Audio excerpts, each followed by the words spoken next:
এটার জন্য তাকে অবশ্যই সরি বলতে হবে। সে আর্টিস্টদেরকে এইভাবে অপমান অপদস্থ করে দিনের পর দিন পার পেয়ে যাবে, দিনের পর দিন টাকা বাকি রেখে পার পেয়ে যাবে। তার অ্যাসিস্ট্যান্টকে বলবে যে মামুন ভাই জানে এখনো বাজেট হলে আপনাকে জানাবো, মামুন ভাইকে বলবে যে রাব্বানি তুমি এখনো টাকা দাওনি। এই ড্রামা তাকে বন্ধ করতে হবে, সবার পাওনা টাকা দিতে হবে, আমার টাকাও দিতে হবে, যারা যারা টাকা পাবে তাদের টাকাও দিতে হবে। এবং সে যে বেআইনি একটি কাজ করেছে আমার পারমিশন ছাড়া, আমার স্ক্রিনশটগুলো পোস্ট করেছে মেসেঞ্জারে, এই জন্য তাকে সরি বলতে হবে। প্রথমত আমি তার নাম উল্লেখ করে কোনো স্ট্যাটাস দেইনি। এই ধরনের দুর্নীতি করে যাচ্ছে দিনের পর দিন, এইরকম বাটপারি করে যাচ্ছে আমাদের সাথে, আর্টিস্টদের সাথে। কিন্তু তার ফেসবুকে আমি প্রতিনিয়ত নতুন নতুন পোস্ট দেখেছি যেগুলো নীতি কথায় ভরা।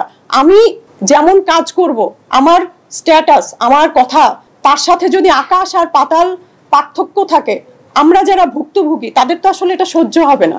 যেহেতু আমি পোস্ট দিয়েছি, তার নাম উল্লেখ করে দেইনি, উনি কিন্তু নিজেকে নিজেই প্রমাণ করেছে যে ঠাকুর ঘরে কেড়ে কলা খাইনি আমি, ভাবটা এরকম।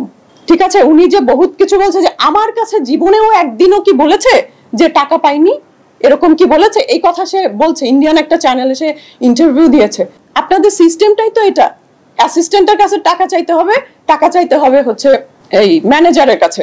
আপনার কাছ পর্যন্ত তো টাকার কথা নিয়ে, আরে তোমরা এগুলো নিয়ে আমার কাছে কেন আসো, না রাব্বানি দেখো তো এগুলো কি অবস্থা, এগুলো সবকিছু মিটমাট করে দাও।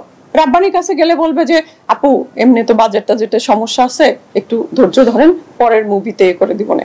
এই যে নাটকের ভেতরে আমরা ঘোরপাক খাচ্ছি, এবং তার যে আর্টিস্টদেরকে অসম্মান করার যে টেন্ডেন্সি, একজন ডিরেক্টর হয়ে আর্টিস্টকে সম্মান না দিতে পারলে তা তো মানে এইভাবেই সে কাজ করে যাচ্ছে। এবং আমাকে সে বলছে যে আপনাকে আমি ব্যাক টু ব্যাক 3টা মুভিতে নিয়েছি। উনি আমাকে ব্যাক টু ব্যাক কিসের 3টা মুভিতে নিবে? সেদিন বলেছি একটা ইন্টারভিউতে যে আমি প্রিয়তমায় কাজ করেছি, প্রিয়তমা সুপারহিট মুভি, জানুয়ারি কাজ করেছি রায়হান রাফির সুপারহিট ওয়েব ফিল্ম। হ্যাঁ হতে পারে খুবই অল্প সময়ের স্ক্রিন প্রেজেন্স, কিন্তু আমি হচ্ছে মুজিবে কাজ করেছি খালেদা জিয়ার চরিত্রে, এবং সেই সময়ও আমাকে অনেকে কিন্তু বারণ করেছিল।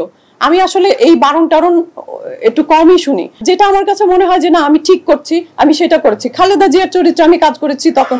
তো আমি এই যে প্রজেক্টগুলোয় কাজ করছি, কোন ডিরেক্টর বলতে পারবে যে তাকে রিকোয়েস্ট করে হাতে পায়ে ধরে তার সাথে কাজ করেছি? তারা স্নেহের জায়গা থেকে দেখেছে, আমার কোয়ালিটি দেখেছে, তারপরে দেখেছে যে একজন আর্টিস্টের যে যে গুণাবলী থাকা প্রয়োজন সেই গুণাবলীগুলো এই আর্টিস্টের মধ্যে আছে, তারপরেই আমি তাদের সাথে কাজ করেছি, তাদের সাথে সখ্যতা তৈরি হয়েছে।